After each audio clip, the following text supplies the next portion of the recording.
I didn't wreck too many things. But back to this, what I did is I took all the components off the circuit board, rewired it. I didn't even want to even use some of the traces because I didn't know what was going on where, so I said screw it. Even though there's only like 7 traces or whatever.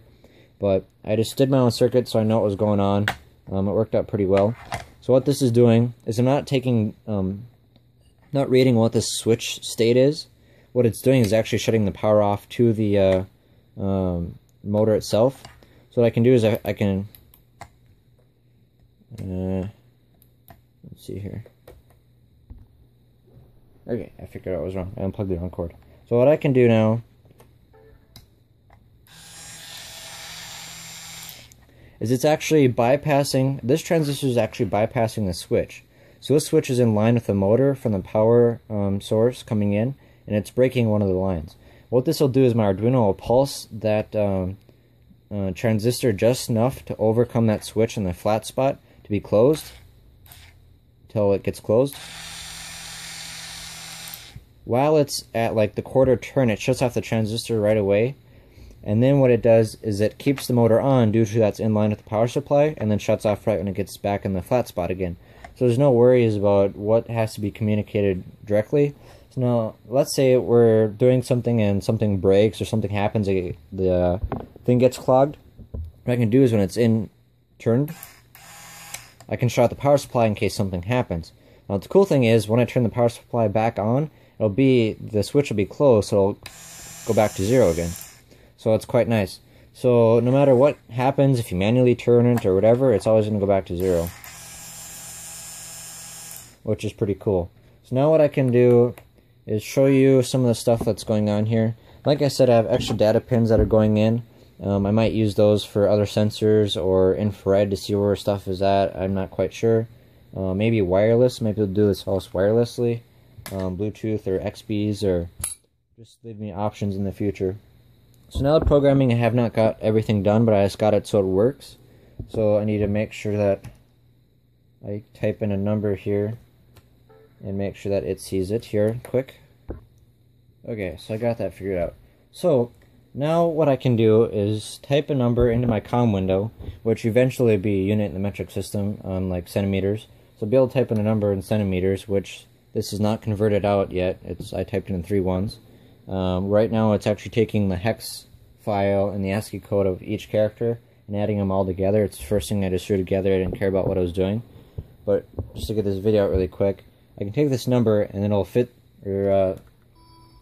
it'll spit this out, and then right after it gets done moving, it'll actually cycle the motor here.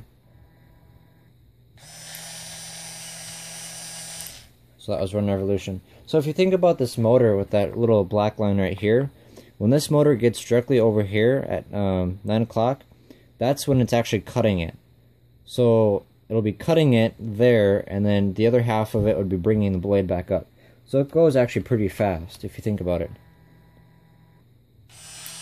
Done cutting, raising, and you're done. So it'll be pretty sweet when it gets all done and up and running. Like I said, I want to do manual mode, so I'll have buttons and stuff, and then I'll be able to move this back and forth and do it all by yourself. So you don't always have to have a computer.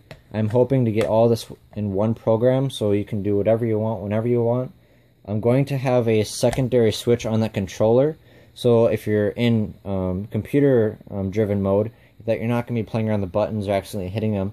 I'm also thinking of making my own wire, or even use like a very long ribbon cable.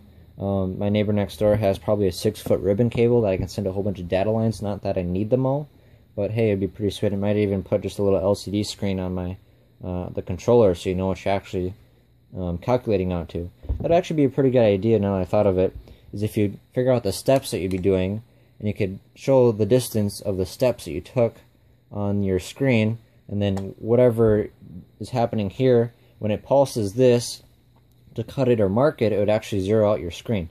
So I thought of something else I can do. But yeah, so you can input a number of whatever you're doing, and if it's a really long stick, let's say a stick is really long, I know this is going to shoot off the end, but I'll refeed it here. So your really long stick will be feeding through, and this motor will be over here cutting it, and it'll just keep on feeding, your new stick through,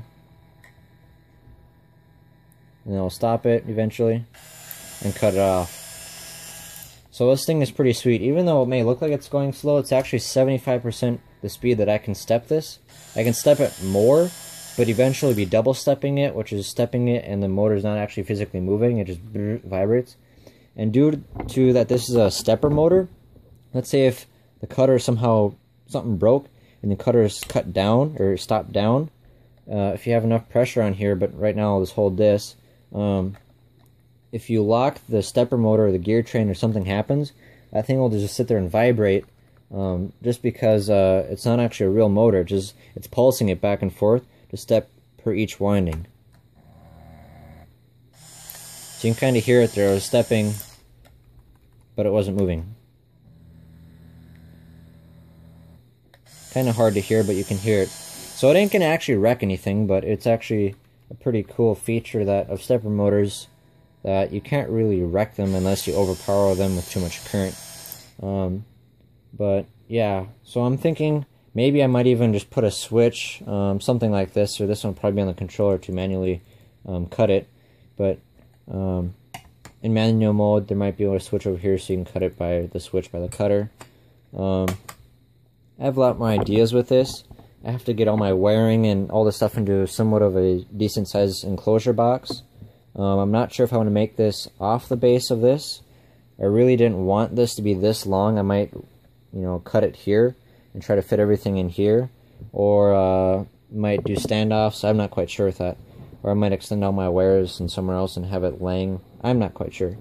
But I think it'll be pretty sweet at the end that it'll just be able to step all my stuff, and of course I can make it go backwards too. So, not that you need to go backwards, but hey, what the heck.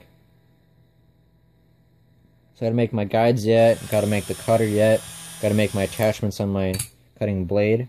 Gotta mount this, make my cam, redo all my wiring, put all this in a box, extend some wires that need to be extended, and put some standoffs or rubber feet on the bottom. What I'm going to do is make them go through the phenolic, and probably have 6 or 7 of them on there, so it's not going to be warping this phenolic. Not that it's pretty hard stuff to warp. And it's the same stuff that circuit boards are made out of, but it's really thick. It's almost thick as my plate there, if it's not going to focus.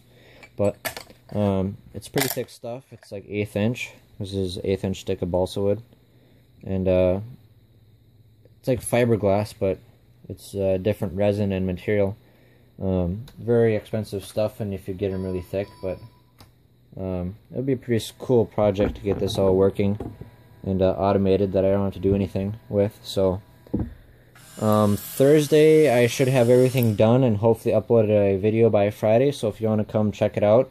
If you have any questions or anything that I should try to incorporate with this, give me a comment below, and we'll see you on Friday.